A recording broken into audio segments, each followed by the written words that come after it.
Capítulo 13. La prevaricación y abominación desoladora.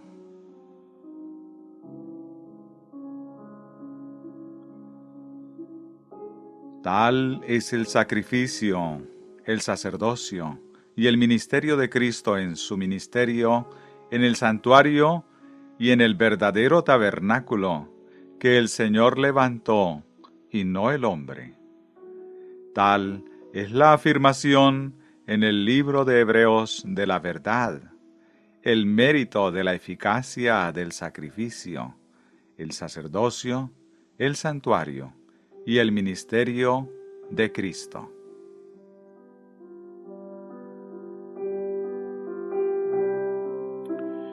Pero no solamente en el libro de Hebreos es mencionada esta verdad, porque, aunque no está directamente confirmada, ni tan cabalmente discutida en otro lugar como en el libro de Hebreos, es reconocida a través de todo el Nuevo Testamento, tan real como el santuario y ministerio del sacerdocio levítico es reconocido a través de todo el Antiguo Testamento, aunque no está tan directamente declarado y discutido en otro lugar como en Éxodo y Levíticos.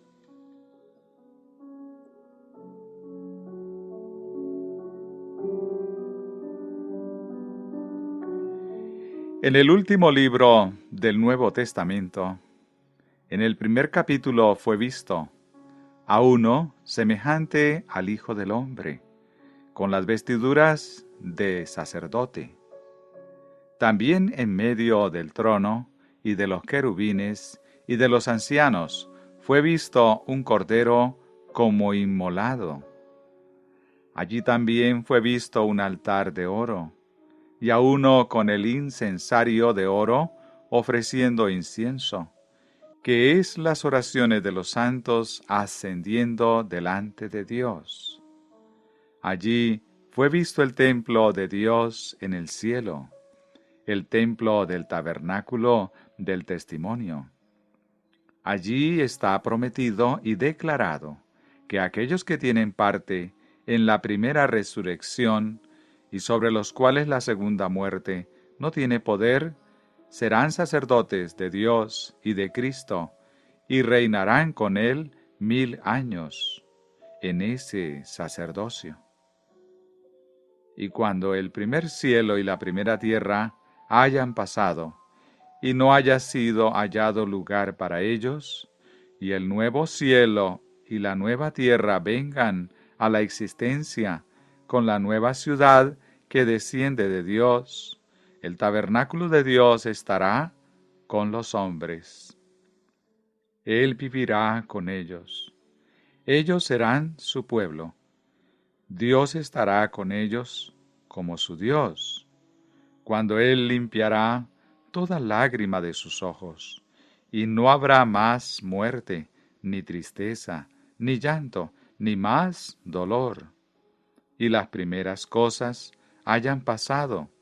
Entonces no será sino hasta ese momento que es declarado de la ciudad de Dios, y no vi en ella templo.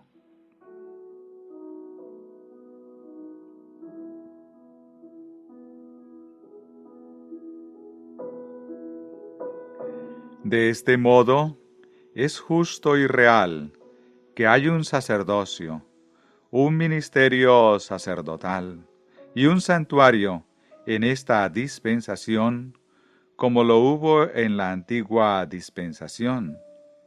Sí, aún más real, porque aunque hubo un santuario, un sacerdocio y un ministerio en la antigua dispensación, fue entonces un símbolo para el presente, una figura de éste, el cual es ahora el verdadero que está en el cielo. Este verdadero sacerdocio, ministerio y santuario de Cristo en el cielo es tan claro en el Nuevo Testamento como para ser por cualquier medio negado. Sin embargo, en la faz de todo esto, hay algo que con dificultad se ha considerado. Es algo casi desconocido y difícil de ser aceptado en el mundo cristiano de hoy.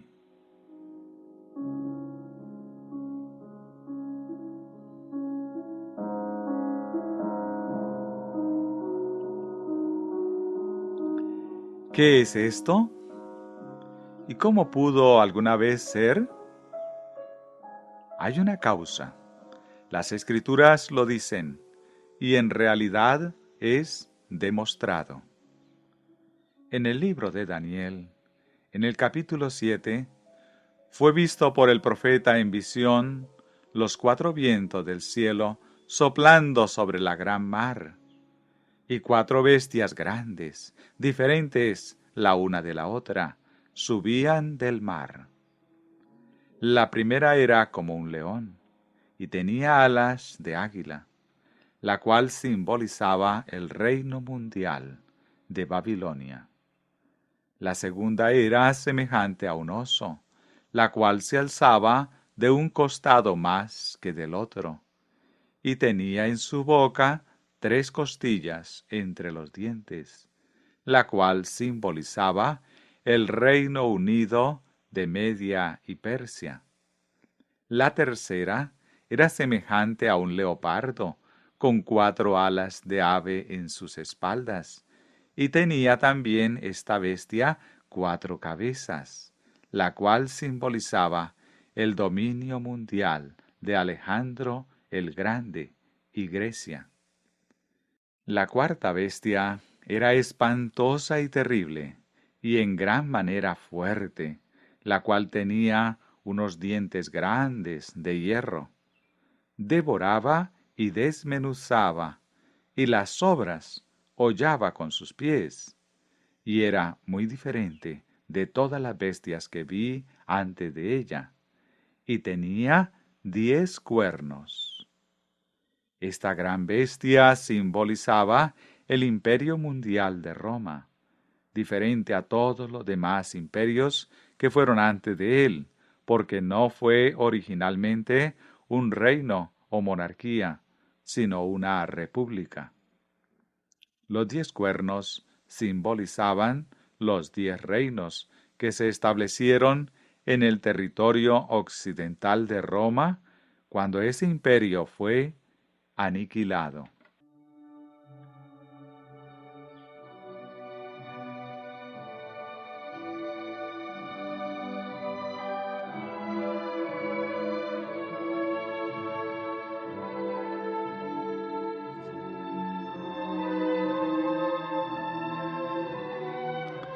Luego el profeta dice: mientras yo contemplaba los cuernos, he aquí que otro cuerno pequeño salía entre ellos, y delante de él fueron arrancados 3 cuernos de los primeros, y he aquí que este cuerno tenía ojos como de hombre, y una boca que hablaba grandes cosas. El profeta contempló y consideró este cuerno pequeño clara y continuamente hasta que el juez se sentó y los libros fueron abiertos. Y cuando el juicio comenzó y los libros fueron abiertos, él dijo: miraba hasta que mataron a la bestia, y su cuerpo fue destrozado y entregado para ser quemado en el fuego.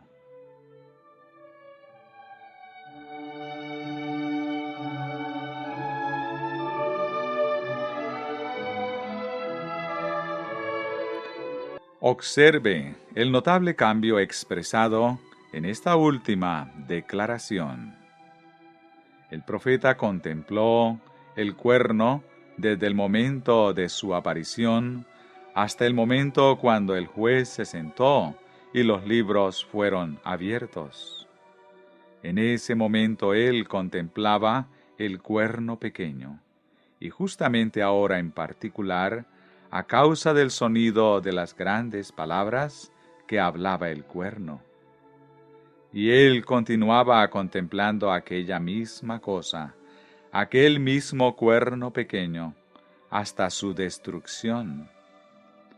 Pero cuando su destrucción vino, la palabra lo describe, no que el cuerno pequeño había sido quebrantado y destruido, sino que mataron a la bestia, y su cuerpo fue destrozado y entregado para ser quemado.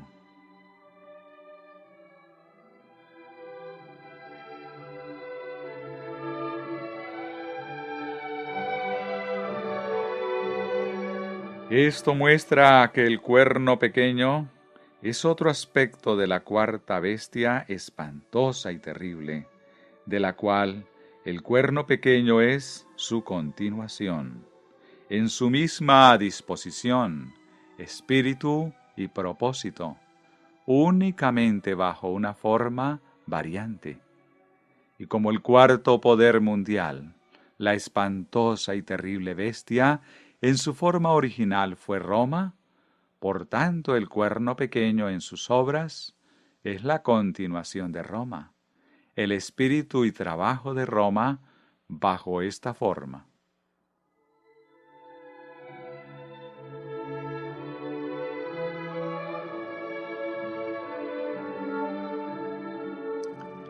La explicación de esto dada en el mismo capítulo confirma aquello que ha sido establecido, porque de este cuerno pequeño es dicho, el cual era diferente de los primeros, que hablará palabras contra el Altísimo, y a los santos del Altísimo quebrantará, y pensará en cambiar los tiempos y la ley del Altísimo.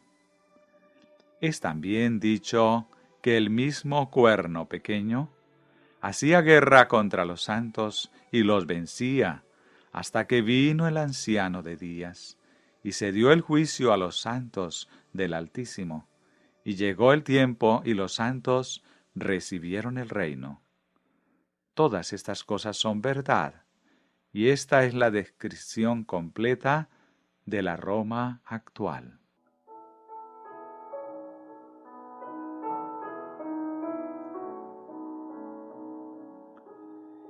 Y todo es confirmado por la Roma posterior, porque León el Grande fue papa en el año 440 después de Cristo, hasta el año 461 después de Cristo, en la misma época, cuando la Roma antigua estaba en sus últimos días, cuando ella sumergió rápidamente en ruinas.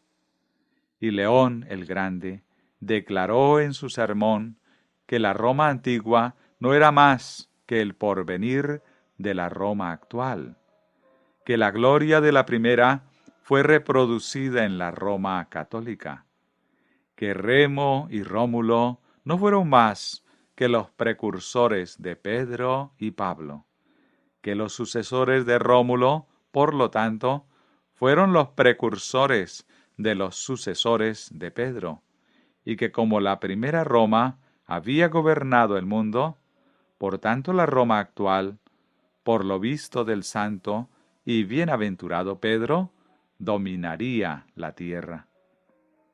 Esta concepción de León nunca ha sido repudiada del papado, y cuando, sólo 15 años después, el imperio romano como tal sucumbió y sólo el papado sobrevivió las ruinas, y firmemente sostuvo el lugar y poder en Roma. Esta concepción de León fue la más enfática, con más seguridad sostenida y confirmada. Esta concepción fue también intencional y sistemáticamente desarrollada. Las Escrituras fueron diligentemente estudiadas e ingeniosamente pervertidas para retenerlas. Por la perversa aplicación del sistema levítico del Antiguo Testamento, la autoridad y la permanencia del sacerdocio romano había sido ya establecida. Y ahora, por la perversa deducción del Nuevo Testamento, La autoridad y la permanencia de Roma fue por ella misma establecida. Tomando la base que ella es la única verdadera continuación de la Roma antigua sobre esto, el papado, donde quiera que el Nuevo Testamento cita o se refiere a la autoridad de la Roma antigua, se lo acredita, porque es la única verdadera continuación de la Roma original. Por consiguiente, donde el Nuevo Testamento impone sumisión a los poderes y a la obediencia a los gobernadores, significa al papado, porque el único poder y los únicos gobernadores que hasta entonces fueron romanos, y el poder del Papa fue la verdadera continuación de Roma.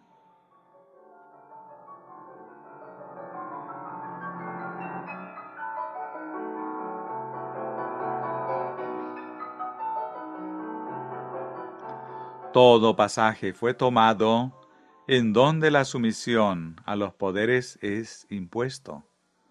Todo ejemplo citado, donde la obediencia había sido realmente sentida por el imperio oficial. Especial énfasis ha sido puesto en la sanción que Cristo mismo había dado al dominio romano, de apaciguar al mundo por medio de Augusto, por haber nacido en tiempos de los impuestos, por pagar tributos al César, por lo dicho a Pilato: ninguna autoridad tendría contra mí si no fuese dada de arriba. Bryce. Y siendo que Cristo reconoció la autoridad de Pilato, que no era más que el representativo de Roma, ¿quién podía atreverse a ignorar la autoridad papal, la verdadera continuación de esa autoridad a la cual el mismo Señor del cielo se sometió?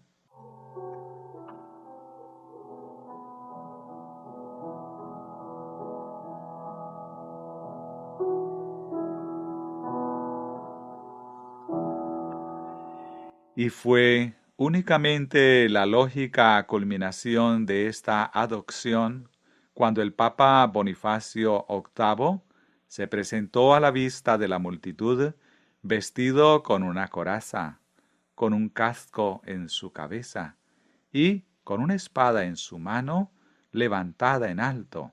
Proclamó: «No hay otro César ni emperador que yo, el supremo pontífice y sucesor de los apóstoles». Y posteriormente él declaró ex cátedra: «Nosotros, por tanto, declaramos definitivamente y pronunciamos que es necesario para la salvación creer que todo ser humano está sujeto al pontífice de Roma». Esta es prueba suficiente que el cuerno pequeño del capítulo 7 de Daniel es el Papa de Roma y que ella es en espíritu, propósito e intencionalmente la continuación de la Roma antigua.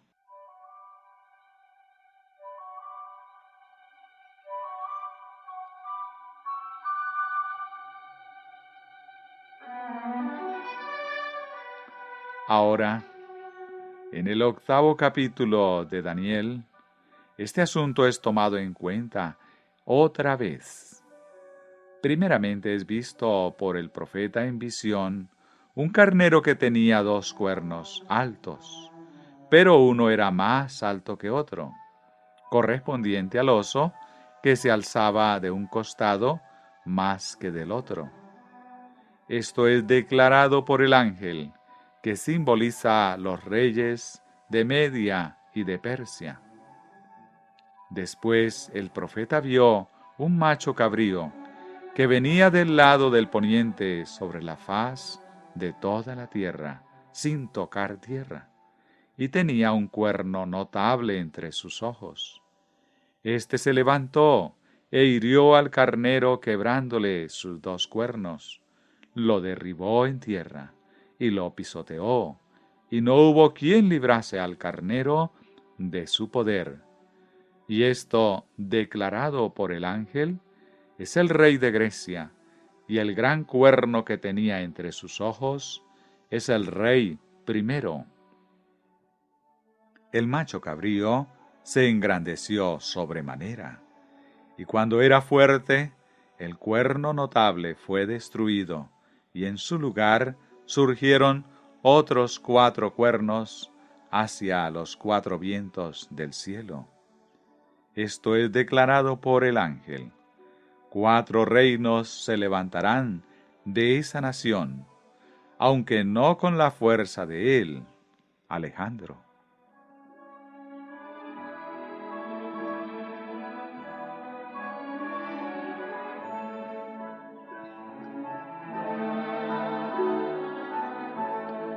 Fuera de una de las visiones del imperio de Alejandro, el profeta seguidamente vio, y de uno de ellos salió un cuerno pequeño, que creció mucho al sur y al oriente y hacia la tierra gloriosa. Los puntos de dirección mencionados, hacia donde el cuerno pequeño creció, demuestra que este poder se levantó y fue hecho grande desde el occidente. Esto es explicado por el ángel. Y al fin del reinado de estos, las 4 divisiones de Grecia, cuando los transgresores lleguen al colmo, se levantará un rey altivo de rostro y entendido en enigmas, y se engrandeció hasta el ejército del cielo, y parte del ejército y de las estrellas echó por tierra y las pisoteó, y su poder se fortalecerá, mas no con fuerza propia, y causará grandes ruinas, y prosperará, y hará arbitrariamente, y destruirá a los fuertes y al pueblo de los santos. Con su sagacidad hará prosperar el engaño en su mano, y en su corazón se engrandecerá, y sin aviso destruirá a muchos, y se levantará contra el príncipe de los príncipes, pero será quebrantado, aunque no por mano humana.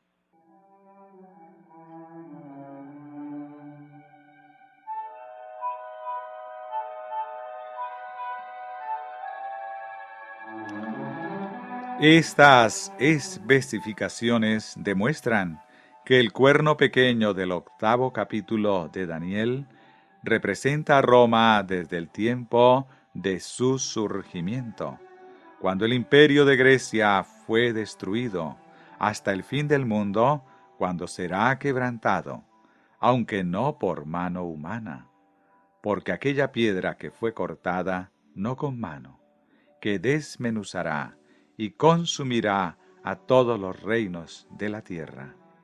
Daniel 2, versículos 34, 35, 44 y 45.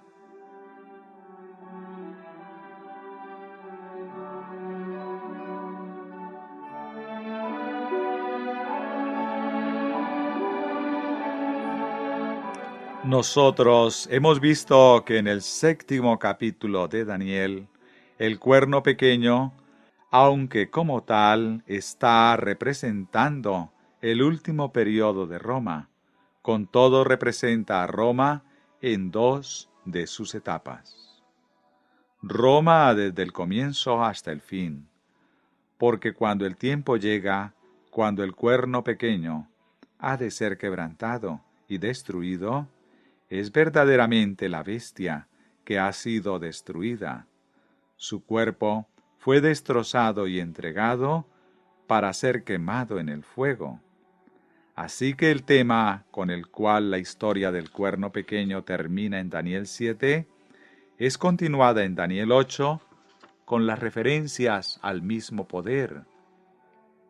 En Daniel 8, la expresión cuerno pequeño cubre todo lo relacionado a Roma en ambos de sus periodos, justamente como ha sido mostrado en las expresiones finales concernientes al cuerno pequeño, en Daniel 7, y como también está indicado en las expresiones la abominación desoladora y la prevaricación asoladora, siendo aplicado a Roma en ambos de sus periodos. Daniel 9, 26 y 27, Mateo 24, 15, Daniel 11, 31, capítulo 12, versículo 11, capítulo 8, versículo 11 y 13. Y como es confirmado por las enseñanzas de la historia de Roma actual. Todo es una sola cosa, excepto solamente que todo lo establecido de la Roma antigua es a la verdad intensificado en la Roma actual.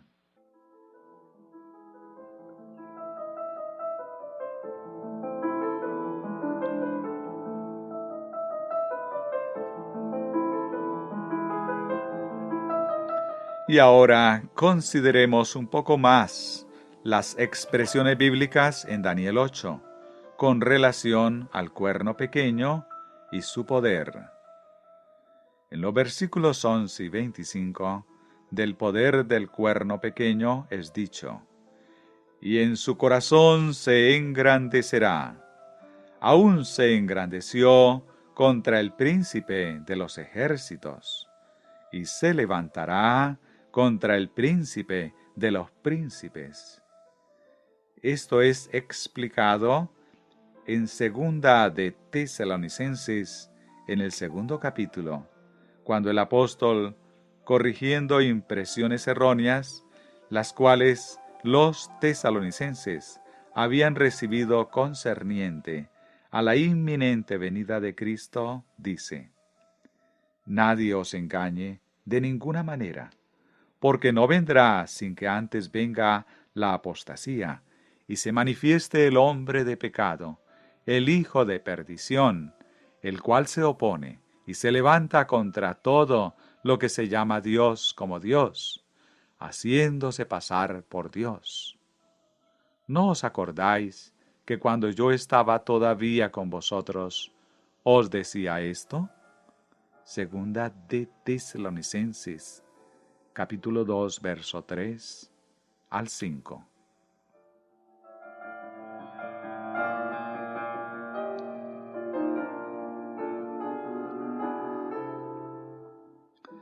Claramente este pasaje describe el mismo poder que es representado por el cuerno pequeño en Daniel 8. Pero hay otras consideraciones que lo demuestran más claramente.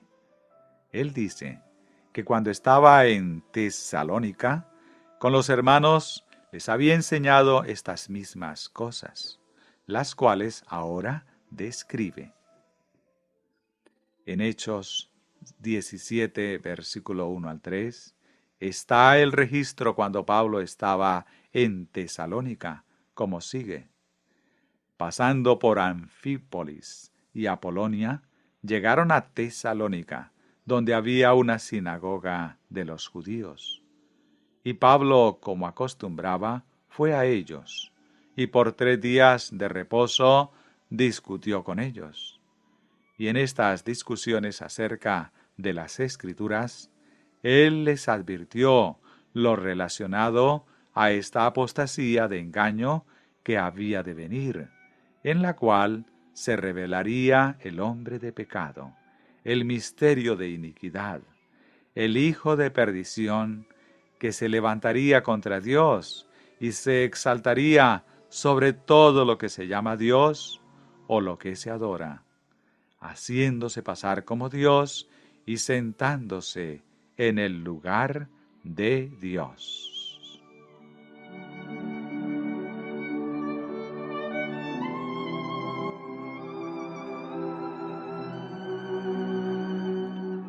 En las discusiones con el pueblo, ¿dónde Pablo halló en las Escrituras la revelación de la cual pudo decir a los tesalonicenses todo esto? Fue en este 8º capítulo de Daniel donde el apóstol la halló, y de esto fue de lo que les habló cuando estaba con ellos. Porque en el 8º capítulo de Daniel están las mismas expresiones que él usó en 2 de Tesalonicenses, de las cuales dice: ¿No os acordáis que cuando yo estaba todavía con vosotros os decía esto? Esto señala los tiempos después de los días de los apóstoles, cuando Roma se engrandeció a sí misma contra el príncipe de los ejércitos y contra el príncipe de los príncipes, conectado directamente con la apostasía, la cual desarrolló el papado o Roma en su etapa final.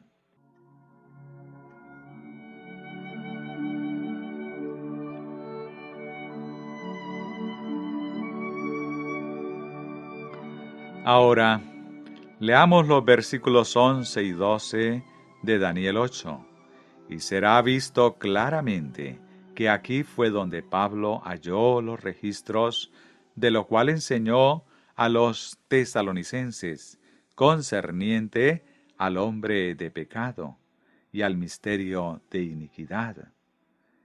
Y se engrandeció contra el príncipe de los ejércitos, y por él fue quitado el continuo sacrificio, y el lugar de su santuario fue echado por tierra. Y a causa de la prevaricación, le fue entregado el ejército junto con el continuo sacrificio, y echó por tierra la verdad, e hizo cuanto quiso, y prosperó.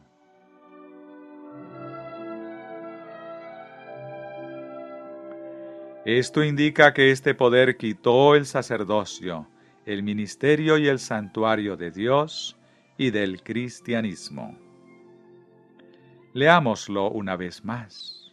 Aún, el cuerno pequeño, el hombre de pecado, se engrandeció contra el príncipe de los ejércitos, contra el príncipe de los príncipes, Cristo, y por él, el hombre de pecado, fue quitado el continuo servicio, el ministerio y el sacerdocio de Cristo, el continuo sacrificio y el lugar de su santuario, el santuario del príncipe de los ejércitos y del príncipe de príncipes, Cristo, fue echado por tierra, y a causa de la prevaricación le fue entregado el ejército al hombre de pecado, junto con el continuo sacrificio, el continuo servicio del ministerio de Cristo, el príncipe de los ejércitos, y echó por tierra la verdad, e hizo cuanto quiso, y prosperó.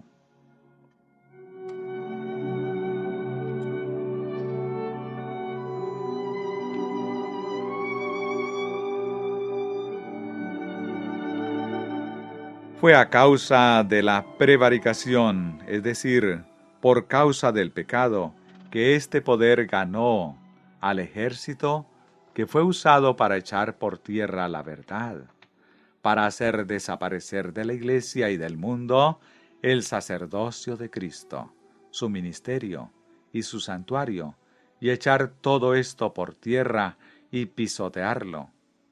Fue a causa de la prevaricación que esto fue logrado.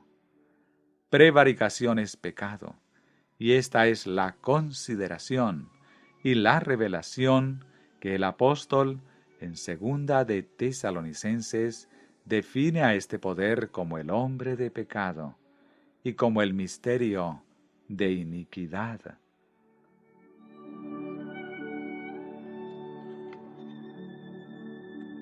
En Daniel 8, versículo 11 al 13, capítulo 11, verso 31, y capítulo 12, versículo 11, se mostrará que la palabra sacrificio es suministrada en cada caso, y está completamente suministrada porque en su lugar, en el original, no hay una palabra en su reemplazo.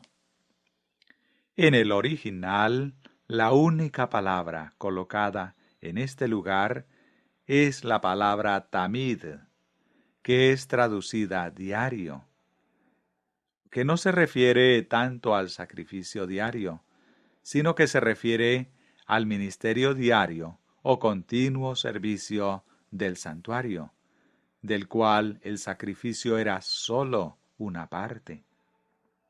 La palabra tamid en sí misma significa continuo, estable, constante, eternamente.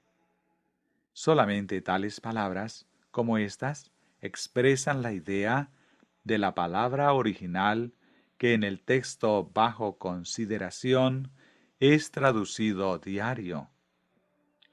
En Números 28 y 29, la palabra es usada 17 veces, refiriéndose al continuo sacrificio en el santuario.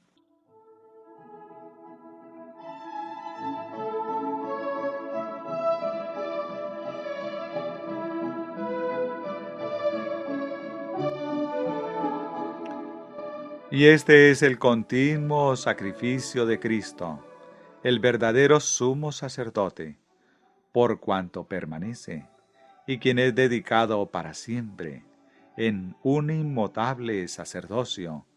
Este es el continuo sacrificio de nuestro gran sumo sacerdote, al cual el hombre de pecado, el papado, lo ha quitado. Este es el santuario y el verdadero tabernáculo en el cual este verdadero sumo sacerdote practica su continuo ministerio, que ha sido echado por tierra por la prevaricación asoladora. Es este ministerio y este santuario que el hombre de pecado ha quitado de la iglesia y lo ha echado fuera del mundo, y lo echó por tierra y lo holló con sus pies. Y en su lugar ha colocado a sí mismo la abominación desoladora. Lo que la Roma antigua hizo físicamente al visible o santuario terrenal, el cual es símbolo del verdadero. Daniel 9, 26 y 27. Mateo 24, 15. Es lo que la Roma actual ha hecho espiritualmente al invisible o santuario celestial, que es en sí mismo la verdad. Daniel 11:31, 12, versículo 11, capítulo 8, versículo 11 y 13.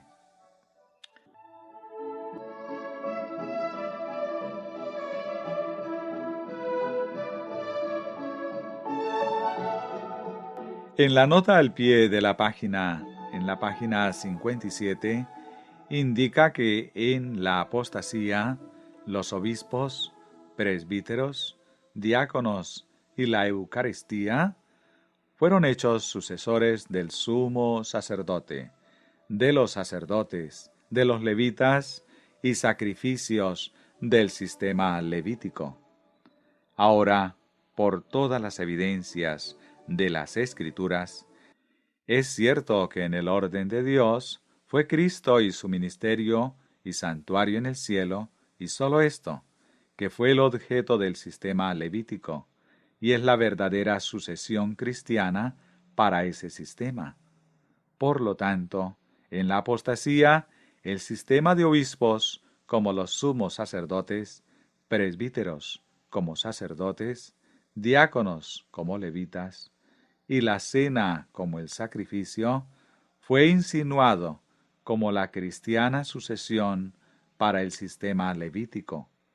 Esto en sí mismo fue nada más que poner este falso sistema de la apostasía en lugar de la verdad y ocultarla, para que finalmente fuera echada por tierra y ser hollada con los pies.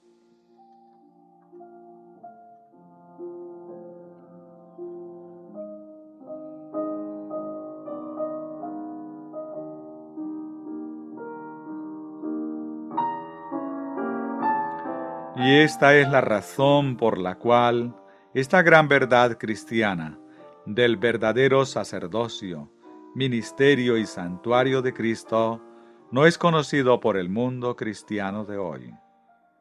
El hombre de pecado la ha quitado echándola por tierra. El misterio de iniquidad ha escondido esta gran verdad de la Iglesia y del mundo por todas las edades, y el hombre de pecado ha tomado su lugar en el mundo y se ha hecho pasar como Dios, y su malvado ejército como la Iglesia de Dios.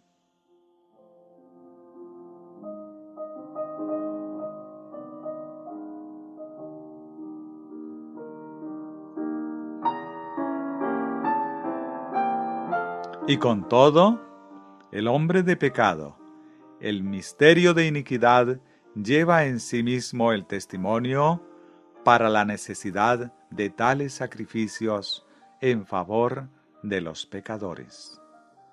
Porque aunque el hombre de pecado, el misterio de iniquidad, ha quitado el verdadero sacerdocio, ministerio y santuario de Cristo, y lo ha echado por tierra para ser hollado con los pies, y lo ha escondido de los ojos del mundo cristiano, sin embargo, no ha destruido el concepto. No solamente ha destruido la verdad y la ha echado por tierra, sino reteniendo el concepto en lugar de la verdad. Roma levantó su propio reino en una estructura completamente falsa.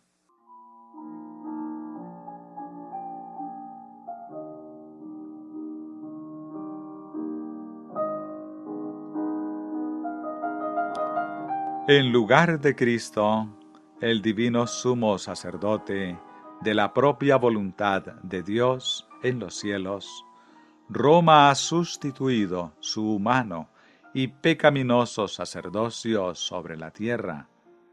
En lugar del continuo y celestial ministerio de Cristo, en su verdadero sacrificio, Roma ha sustituido únicamente un ocasional ministerio humano, sacerdocio terrenal y pecaminoso de una vez por día, el diario sacrificio de la misa, y en lugar del santuario del verdadero tabernáculo, el cual el Señor levantó y no el hombre, Roma ha sustituido su propio lugar de reuniones de madera y de piedra, al cual le asigna el término santuario. Así, en lugar del continuo sumo sacerdote, de un continuo ministerio y de un continuo santuario en el cielo, el cual Dios ha ordenado y que sólo es el verdadero, ella ha inventado uno como quiso y lo sustituyó por el único verdadero. Muchos sumos sacerdotes, muchos ministerios, muchos sacrificios y muchos santuarios en la tierra, que en toda posible relación son solamente humanos y enteramente falsos.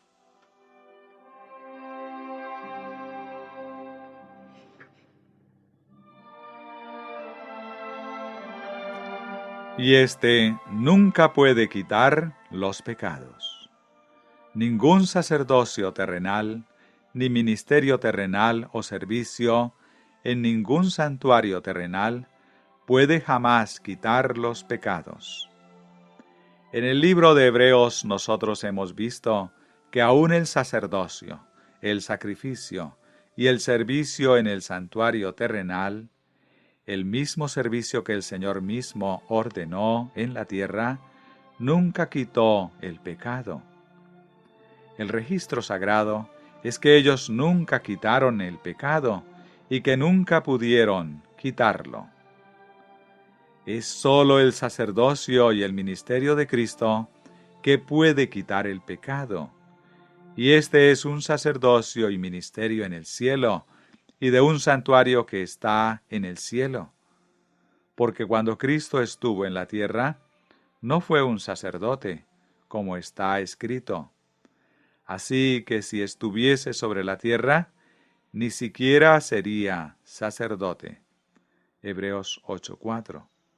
De este modo, en palabras claras y abundantes ilustraciones, Dios ha demostrado que en ningún sacerdocio, sacrificios o ministerios terrenales pueden quitar el pecado.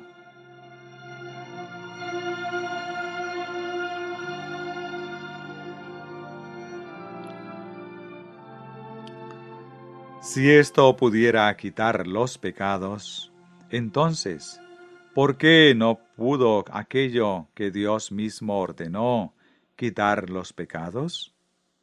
Si tal cosa pudiera quitar los pecados, entonces, ¿por qué fue trasladado el sacerdocio y el ministerio de la tierra al cielo?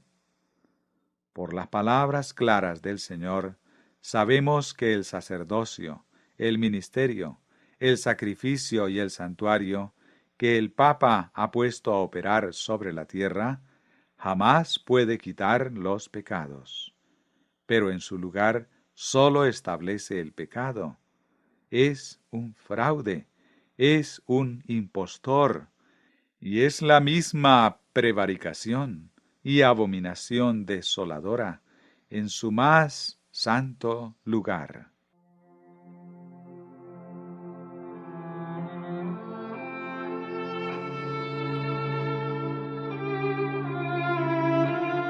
Y esta conclusión y afirmación con respecto a lo que el sistema papal realmente es, no es extravagante ni rebuscada. Es confirmada por las palabras del cardenal Baronios, considerado como un analista del papado.